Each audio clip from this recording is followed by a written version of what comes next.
सदगुरु जोगी पीर धाम से समझेंगे कि एक दिन भक्ति जब भगवान गुरु इसके पास सबको जाना ही पड़ेगा, चाहे कोई आस्तिक है चाहे कोई नास्तिक है।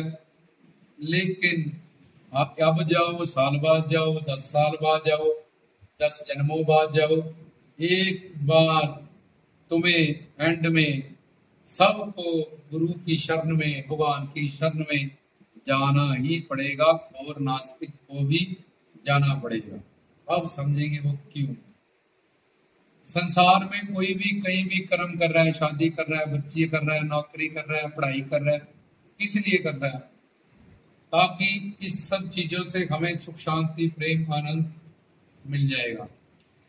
लेकिन वेदों शास्त्रों ग्रंथों पंथों संतों की बात छोड़ के प्रैक्टिकल एक्सपीरियंस अपनी लाइफ का निकाला जाए। क्या क्या किसी को मिला? अपने दादा परदादा को मिला, आस पड़ोस में मिला, किसी रिश्तेदार में मिला, नानक दुगिया सब संसार। तो कोई भी ऐसी पर्सनालिटी नहीं है संसार में कि जिसको भाई सुख शांति प्रेम आनंद मिल गया। अगर किसी को मिला भी कुछ देर के लिए, शादी हुई, बड़ा डांस हो रहा है, ये हो रहा है वो, उसके बाद क्या हुआ? साल बाद 2 साल बाद जाके पूछो क्या हाल है भाई साहब, उस दिन बड़ा भंगड़ा हो रहा था, पैलेस बुक हो रहे थे, ये अब सुनाओ क्या हाल है? तो अपने आप पता चल जाएगा। और टेम्परेचर वॉल्यूम उसका कम हो गया होगा, लड़ाई हो रही होगी, क्लेश हो रहा होगा। क्योंकि अगर लड़की सही है लड़का सही नहीं है, लड़ाई होगी। लड़का सही है लड़की सही नहीं है, तब भी लड़ाई होगी। दोनों सही है, सोच नहीं मिलती, तब भी लड़ाई होगी। दोनों की सोच मिलती है, एक में सात्विक गुण ज्यादा है, एक बोलेगा गुरु जी का आधा घंटा कीर्तन सुनना, वो बोलेगा 2 घंटा सुना, तब भी लड़ाई होगी। एक बोलेगा जल्दी चलेगा, बोले यार तेरे को तो पड़ी रहती है, अभी तो आए, तो तब भी लड़ाई होगी। तो लड़ाई तो होनी होनी। तो इसलिए कहीं भी कोई जोड़ी बना लो, लाला मजनू की बना लो, कहीं हीर रांझे, वो लड़ाई भाई साहब संसार में होनी होनी है। और वो सुख का टेम्परेचर कम होना होना है। एक तुम कहते ही ये खराब थी इसलिए ऐसा हुआ, वो खराब, दोनों सही मैं कह रहा हूँ, पर सोच नहीं मिलती तब भी लड़ाई होगी। दोनों की सोच मिलती है, गुण नहीं मिल सकता, अंगूठा नहीं मिलता। जब किसी में सात्विक गुण ज्यादा, वो बोलेगा कीर्तन में चले, वो बोलेगी नहीं बजने, वहां चलने साड़ी लेने चल, मैं जीन लेनी लग, उसका राजस गुण लगा हुआ है, तेरा सात्विक गुण लगा हुआ, अंडरस्टैंडिंग तो है, लड़ जाओगे इस बात से। और दोनों इकट्ठे गए भजन कीर्तन में, जगराते में, या कहीं स्पिरिचुअल, तो वो थकी है बेचारी, बोले चलेगा चलेगा, क्या करना फिर जाके? बोले जब देखो अब जब हो तो गया सत्संग, आधा घंटा एक सारा दिन सत्संग सत्संग, क्या अभी मुसीबत? तो इसलिए लड़ाई तो होनी होनी है संसार में, 101% गारंटी।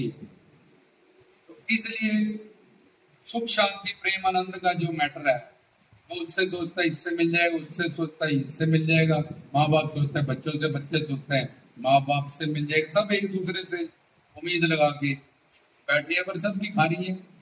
इसलिए जो वस्तु जहाँ है ही नहीं, तो वहां ढूंढने से, आस रखने से, चूने का पानी कोई सोचे कि यार ये मक्खन दे देगा, तो अपनी बेवकूफी है। ये भैंस पे फेरा लवली लगाएंगे तो ये निखर जाएगी, ये अपनी बेवकूफी है। इसलिए संसार के जितने भी सुख हैं उसमें दुख का मिश्रण है। शादी नहीं, शादी दिखाई, हाँ अब इनको नौकरी नहीं मिल रही जी, अब इनका बॉस तंग कर रहा है जी, अब इनकी दुकान नहीं चल रही है जी, अब इनके आगे पता नहीं बच्चे नहीं हो रहे हैं जी, बच्चे हो गए अभी आज्ञा का पालन करेंगे कि नहीं, अब नछेड़ी ना हो जाए।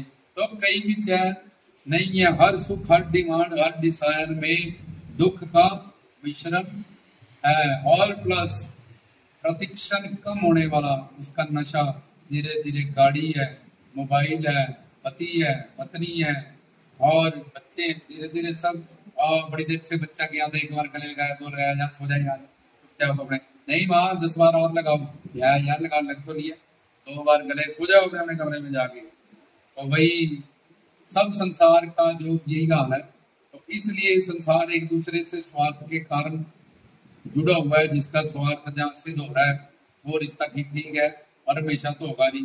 तो जहाँ पे जो जिसका स्वार्थ सिद्ध नहीं करेगा वहां पे उदासीन हो जाएगा वो रिश्ता। और अगर स्वार्थ अपने में स्वार्थ पे स्टैंड ले लिया किसी ने, तो लड़ाई हो जाएगी, दुश्मनी हो जाएगी, टूट जाएगा वो रिश्ता।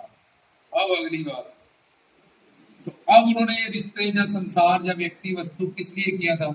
बच्चा नौकरी क्यों कर रहे हो, नौकरी मिलेगी। पढ़ाई क्यों कर रहे हो, पैसा आएगा। पैसे से क्या होगा, एसी आएगा, कूलर आएगा, फिर उससे जी सुख मिलेगा। अच्छा, ये सारी चीजें केयर ऑफ है, इसके लिए सुख से शांति, प्रेम, आनंद। मतलब तुम्हें हस्बैंड नहीं चाहिए, ये केयर ऑफ चाहिए। जो तुम्हें सुख चाहिए, तुम्हें वाइफ नहीं चाहिए, केयर ऑफ चाहिए सुख पाने के लिए। तुम्हारा स्वार्थ वहां से पूरा आता, उसका स्वार्थ तुमसे पूरा आता। तुमने उस सुख में, उस चीज में, तुम्हारी बुद्धि ने सुख मान लिया, व्यक्ति वस्तु में या संसारी किसी चीज में मान लिया, लेकिन है नहीं वो। तो उस चीज से सबको सुख मिले। कोई उसको मारना चाहता है, उसकी शक्ल नहीं देखना चाहता। कोई बोला मैं तुझे मार दूंगा चाहे फांसी चढ़ जाऊं, और कोई कहता है इसको मत मार यार, ले मेरे इधर रख रिवॉल्वर, मुझे मार, मैं इसके लिए। वही लड़की, कोई इसको देखना नहीं चाहता, और कि इसकी शक्ल देख रही है तो मनहूस है मेरे लिए, कहाँ दिखी मुझे, शायद लड़का ये कहाँ दिख गया। और कोई उसकी जान देना चाहता है, कोई जान देना चाहता है। एक शराब है, पंडित के सामने नाम ले दो, रोटी खाती ही छोड़ देगा। शराबी को दे दो शराब, बोलेगा यार बीवी बेच दो, बच्चे बेच दो, गहना बेच दो, बस। परमानंद सचखंड तो यही है। इसलिए उसमें गुण नहीं है, उसकी बुद्धि ने माना हुआ है। अगर हो तो सबको मिले उसी चीज से। कीर्तन से सारी दुनिया को आनंद मिलता है, गुरु से सारी दुनिया को आनंद मिलता है, भगवान को सारी दुनिया को आनंद मिल रहा है। क्योंकि जहाँ आनंद है वहां आनंद मिलेगा ही। अब तुम्हारी बुद्धि ने वहां मान रखा है, ये तुम्हारी बुरी किस्मत है, अविवेक है, अज्ञानता है।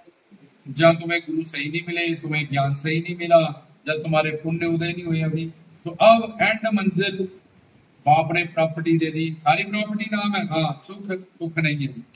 रावण के पास सोने की लंका थी, लंका है, जितनी गाड़ी है, अब इसकी इंश्योरेंस, अभी उसकी, हाई एक्सीडेंट ना हो जाए, हाई मर ना जाए, इस गाड़ी में ऐसा ना हो जाए, उसमें ऐसा ना हो जाए। इतने नौकर है, वो पैसा ले गया, 2 लाख लेके भागी ना जाए, बैंक में जमा कराएगा कि नहीं कराएगा। आए मार्केट नहीं जा सकते बच्चे, कोई उठा ना ले, किडनैप ना कर ले। पहले बेचारा ठीक था, ठीक ठीक था, तो कहीं भी बैठ गया, कहीं भी खड़ा हो गया, बाथरूम कर लिया, उससे भी गया और ज्यादा कैद हो गया। और सोच रहे हैं मैं तो बड़ा आगे चल रहा है, उसके 6 लड़के थे, एक और आ गया 7। बड़ी कृपा हो रही है, अब इसको पढ़ाओ, उसको पढ़ाओ, अब ये इसका आप करो, वो करो, आगे से आगे चप्पल जूता आनंद में बेचारा फंसा हुआ। क्या करे, कोई समझाने वाला तो है नहीं। माँ के पेट से आया था तो माँ बाप ने सिखा दिया डॉक्टर बन जा, इंजीनियर बन जा, ये बन जा, तो इतनी कोठियां, इतना होना चाहिए। जब पहले इतनी इतनी बड़ी प्रॉपर्टी पैसा दे देने तो कोई वैल्यू नहीं, वो ऐश करते हैं कि उन्होंने मेहनत नहीं की, उनको पैसों की वैल्यू नहीं है। मैं अपने बच्चों को बिगाड़ के जाऊंगा, सबको 10-10 लाख दे के जाऊंगा, 2-2 कोठी दे ऐश करें, तो फिर वो दारू पिएंगे, फिर वो ऐसे ही करेंगे जो कर रहे हैं दुनिया में, क्योंकि उनको पैसों की कभी वैल्यू नहीं होगी। तुमने कैसे कराया था पैसा, तुम्हें वैल्यू क्यों हुई थी, तुमने मेहनत की थी, खून पसीना एक किया था। अरे तुम्हें ये सुविधाएं नहीं मिली थी इसलिए, और पहले ही तुम इतनी ज्यादा सुविधाएं उनको दे दोगे तो बस फिर उनके पास ये सारा काम तो बना है। एक काम नहीं जो है हमें करना है, क्या है जी, बिगड़ना है। हाँ तो बिगड़ेंगे, तो तुमने खुद ही उनको सिलेबस ये सारा बना के दिया है। तो अब नहीं, फिर जब समझ आएगी, पुण्य उदय होंगे, संस्कार अच्छे आएंगे, तो समझ आएगा कि यार सुख शांति प्रेम आनंद नहीं है जीवन में। इसलिए बाप ने प्रॉपर्टी दे दी है, तब भी कोई फायदा नहीं, सुख शांति प्रेम आनंद नहीं मिला। पत्नी ने जो करना था वो तो कर लिया, जो दे सकती थी दे दिया मैंने, जो तब भी यार बात नहीं बनी, बच्चों से भी नहीं बनी, मोबाइल से भी नहीं बनी, गाड़ी से भी नहीं बनी।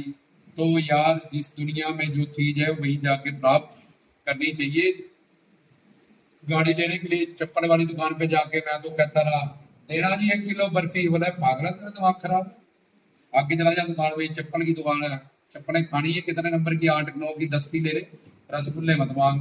तो तब जब संस्कार पुण्य उदय होते हैं तो पता चलता है भाई कि सुख शांति प्रेम आनंद का जो मैटर है ये इस दुनिया में भाई नहीं है।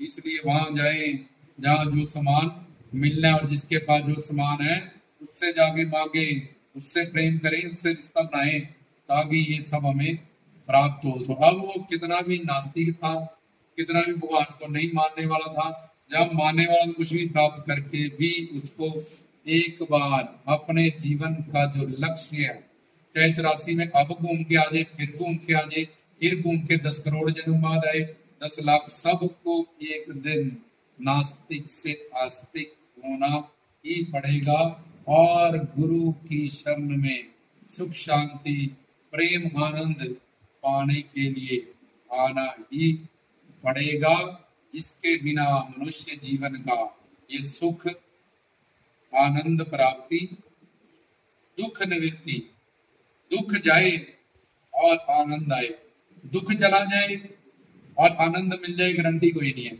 जब तुम गहरी नींद में सो जाते हो क्या होता है, देखो कोई तुम्हें याद नहीं था, कोई मर रहा है, मरे यार, सोने दो, बड़ी गहरी नींद आई हुई है, हाय उठ गया, हाय वो मर गया, ये हो गया, वो हो गया, सो रहे हो, तुम्हें कोई चिंता नहीं है। मतलब जब तुम कटे हो सारे संसार से, तब तुम कितने चैन से सुकून से सो रहे हो, और जागले हो बंदर जैसा आ रहा, ये हो रहा है, वो हो रहा है, ऐसा हो रहा है, वो हो रहा है। तो देखो गहरी नींद में तुम्हें कितना सुख है, समझो।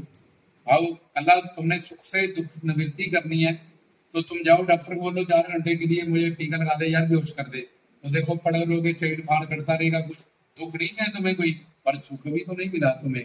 इसलिए दुख चला जाए, अगर तुम बोले मैं मोबाइल चला जाए सुख मिलेगा, इसकी कोई गारंटी नहीं, और संसार के सब सुखों में दुख का मिश्रण है। इसलिए भगवान में सुख नहीं है, भगवान में आनंद नहीं, ये गलत बात है। भगवान ही आनंद है, गुरु ही आनंद है। अगर बोलेंगे रसगुल्ला, एक होगा रस और एक होगा गुल्ला, दो चीजें हुई, तो ये रसगुल्ला है, भगवान में आनंद है, गुरु जी में आनंद है, इनके प्रेम में आनंद है, कशिश है, तो फिर दो चीजें होगी, एक भगवान और एक आनंद नहीं। गुरु ही आनंद है, गुरु ही रस है, गुरु ही सुख है, गुरु ही प्रेम है, गुरु ही शांति है। वो रस देते भी है, रस लेते भी है। जब फिर इस बात को पता चल जाता है तो हम डायरेक्ट केयर ऑफ चीजों से प्यार नहीं करते, क्योंकि मिलना ही नहीं है। हम डायरेक्ट जहाँ जो वस्तु पड़ी है उसी से प्यार करते हैं, उसी से रिश्ता जोड़ते हैं, तब हमें जीवन में सुख शांति प्रेम आनंद मिलता है।